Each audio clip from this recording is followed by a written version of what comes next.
अस्सलाम वालेकुम। आज हम जो काम करने जा रहे हैं वो C++ में एक छोटा सा प्रोजेक्ट होगा जिसमें हम OOP के कॉन्सेप्ट्स और फाइल हैंडलिंग सिस्टम को इस्तेमाल करके अपना प्रोजेक्ट कंप्लीट करेंगे। देखते हैं। और जो हमारे प्रोजेक्ट का नाम होगा वो होगा फैक्ट्री मैनेजमेंट सिस्टम, जिसके अंदर हम अपने कस्टमर्स, अपने एम्प्लॉयज़ का डाटा सेव कर सकते हैं और वक्त पड़ने पर उसको हम वापस अपने प्रोग्राम में रिट्रीव भी कर सकें। आइए देखते हैं जो हमने प्रोग्राम लिखा। यहाँ पर शुरू में हमने चंद हेडर फाइल्स इंक्लूड की जिनकी हमें ज़रूरत थी, और फिर हमने OOP के कॉन्सेप्ट्स यूज़ करते हुए हमने एक क्लास डिक्लेयर की जिसमें एम्प्लॉय नाम की क्लास डिक्लेयर की, जिसमें हमने मुख्तलिफ वेरिएबल डिक्लेयर करा लिए जिनकी हमें ऐसे ज़रूरत पड़ेगी। ये वेरिएबल्स और ये चंद वेरिएबल्स हैं। इनको हमने पब्लिक टाइप वेरिएबल्स रखा ताकि हम इन वेरिएबल्स को अपने पूरे प्रोजेक्ट में कहीं भी यूज़ कर सकें। नीचे देखते हैं, हमने एक डिस्ट्रक्टर फंक्शन यूज़ किया।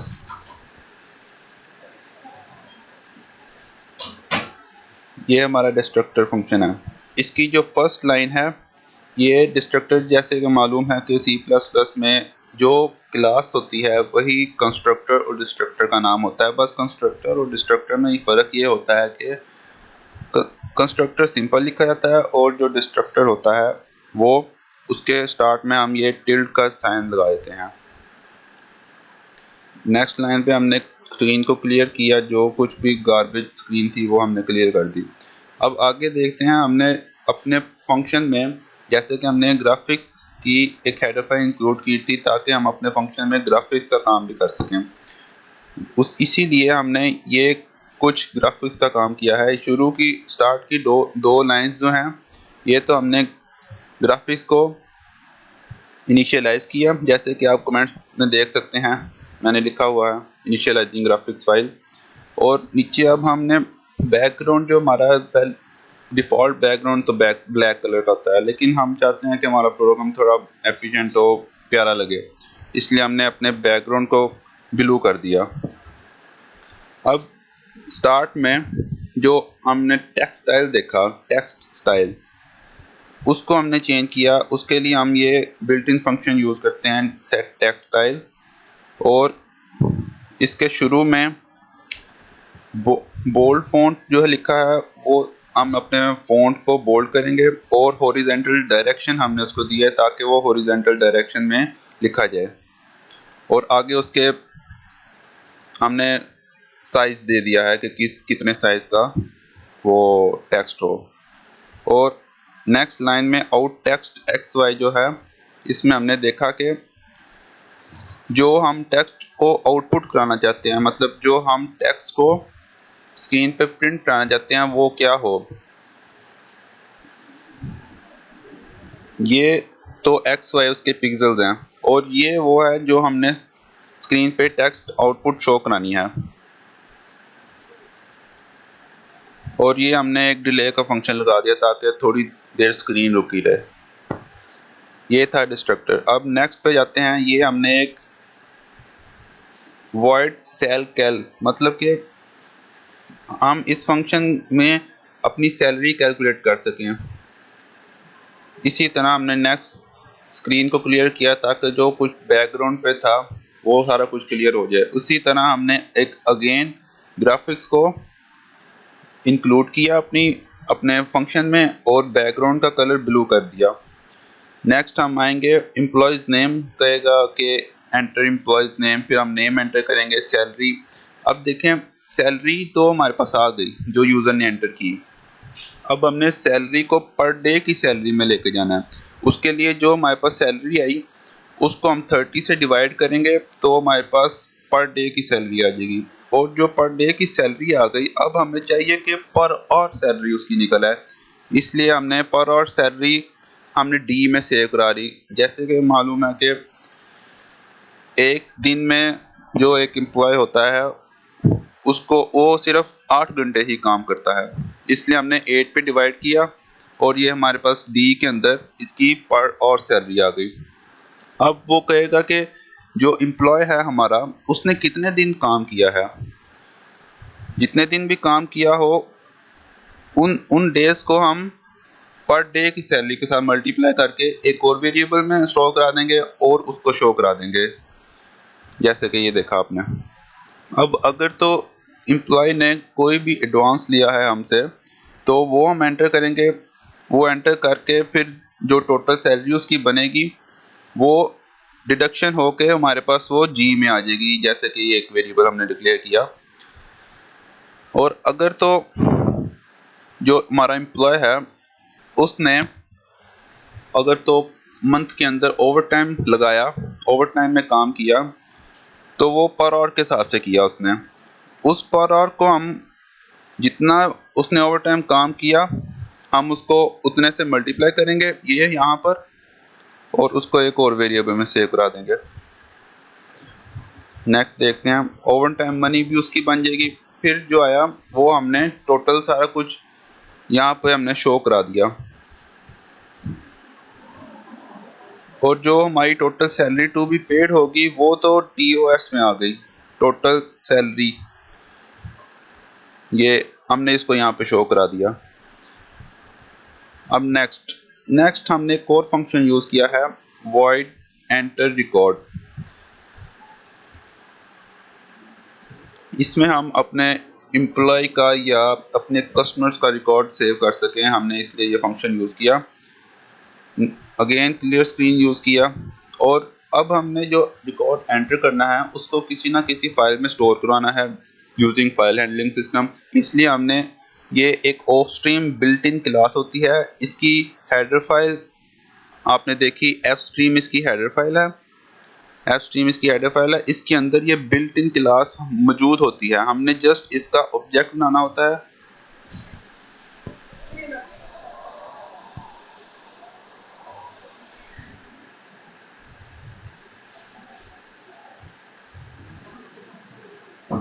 ये देखिए हमने यहाँ पे इसका एक ऑब्जेक्ट बनाया, क्लास को पहले डिक्लेयर किया, फिर फाइल नाम का इसका ऑब्जेक्ट बनाया, देन आगे हमने इसको एक फाइल दे दिया कि इस नाम की फाइल बना दे और इसके अंदर हमारा डाटा स्टोर कर दे। फिर अगेन हमने ग्राफिक्स डिक्लेयर कराए, बैकग्राउंड को ब्लू किया। जब भी क्लियर स्क्रीन होगा तो हमारा बैकग्राउंड जो होगा वो अगेन ब्लैक हो जाएगा, जिस वजह से हमने दोबारा उसको ग्राफिक्स को डिक्लेयर कराया और बैकग्राउंड को ब्लू किया। अगेन एम्प्लॉय नेम एंटर करेगा, कस्टमर एम्प्लॉय कोड एंटर करेगा, आईडी, सैलरी पर मंथ, ये सारा कुछ एंटर करेगा। देन ये सारा कुछ हमारे पास वेरिएबल्स में आ जाए, हमने कुछ ना कुछ स्टोर कराने के लिए हम वेरिएबल्स को यूज करते हैं, इसलिए ये हमारे पास वेरिएबल्स आ गए नेम का, कोड नंबर, सैलरी और डिपार्टमेंट का। अब फाइल जो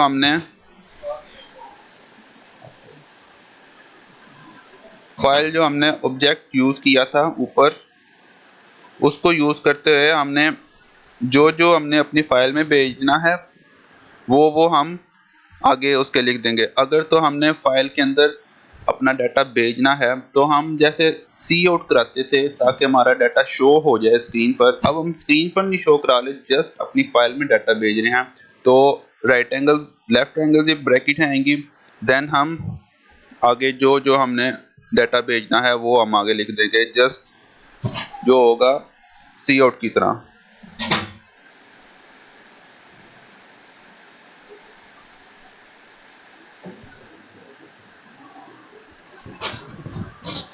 यहाँ पर हमने जो फाइल ओपन की थी उसको क्लोज कर दिया।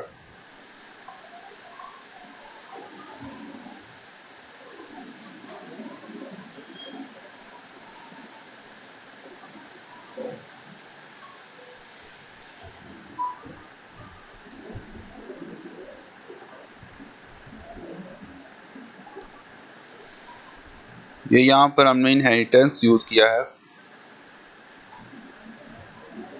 अगेन void शो का फंक्शन लगाया पब्लिक के साथ ताकि हम जो हमारा डाटा है वो शो हम करा सकें।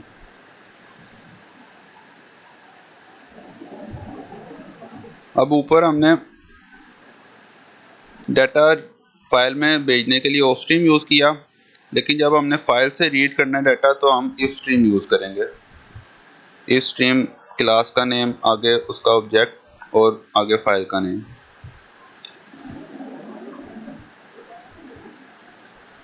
ये हमने वाइल लूप लगाया ताकि जितना भी डाटा है हमारा वो बारी बारी हमारे फंक्शन में आता जाए, और ये अगेन हमने अपनी फाइल क्लोज कर दी।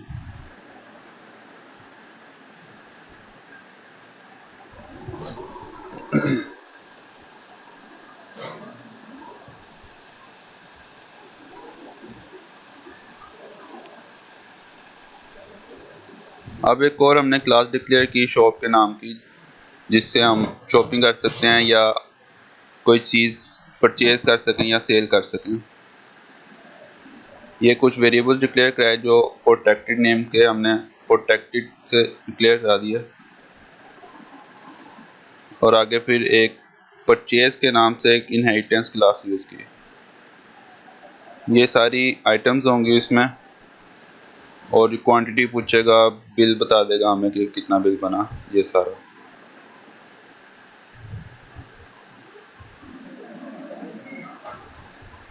यहाँ पे हमारा टोटल बिल शो हो जाएगा। और शॉप से ही हमने एक और इनहेरिट की क्लास सेल नाम की। इसमें कुछ और प्रोडक्ट्स हैं जो हम परचेज कर सकते हैं। ये अगेन उनकी लिस्ट है।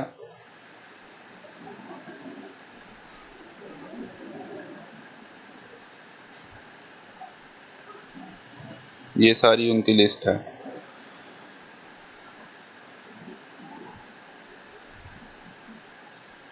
अब हम आते हैं मेन फंक्शन पे अपने।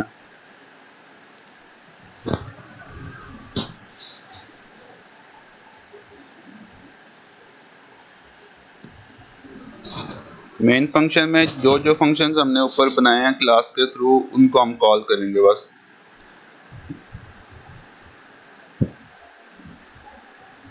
ये ग्राफिक्स डिक्लेयर कराया हमने, इनिशियलाइज कराया, और ये जो हमारी क्लासेस थी उनके ऑब्जेक्ट डिक्लेयर करा दिए हमने।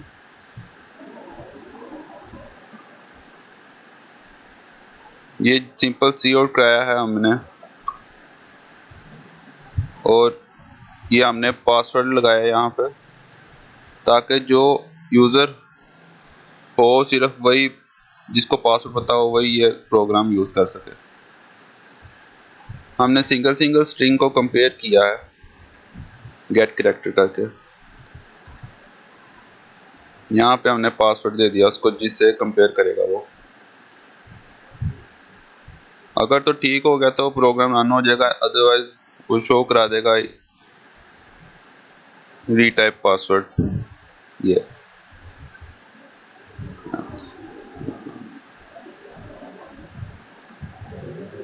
अब ये सारे हमने फंक्शंस कॉल किए हैं यहाँ पे, जो हमने ऊपर क्लासेस के अंदर फंक्शंस बनाए थे, ये सारे। कुछ लेबल्स यूज किए हमने इसमें।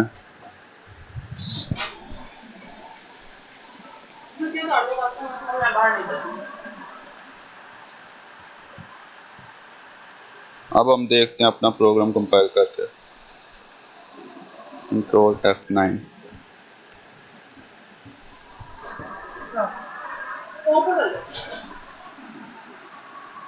यहाँ पे वो पासवर्ड मांग रहा है, हम पासवर्ड एंटर करेंगे जो हमने प्रोग्राम में दिया उसको। पासवर्ड करेक्ट था, उसने प्रोग्राम को रन कर दिया।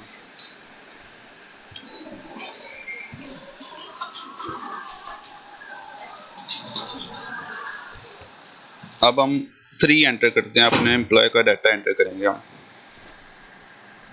3 एंटर किया, एम्प्लॉय नेम पूछा उसने, हम कुछ भी रख देते हैं। कोड नंबर रख देंगे हम 1023। फिर सैलरी उसकी बता देंगे हम 23,000, कुछ भी हो सकती है, डिपार्टमेंट उसका वर्कशॉप हो गया। ये हमारा रिकॉर्ड एंटर हो गया। अब हम कोई भी की प्रेस करेंगे तो बैक चला जाएगा ये। अब हम इसको एग्जिट करते हैं और फाइल में जाके देखते हैं कि डाटा स्टोर भी हुआ कि नहीं। 5 एंटर किया, क्लोज किया हमने। अब जो फाइल बनी वो बिन के फोल्डर में बनेगी। अभी हम देखते हैं, ये बिन का फोल्डर, इसमें हम रिकॉर्ड नाम की हमने फाइल बनाई थी। ये देखें, ये सारा डाटा हमारा एक फाइल में आ गया।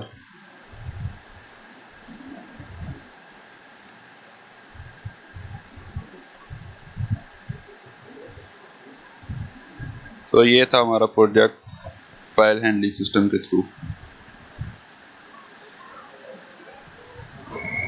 Thank you.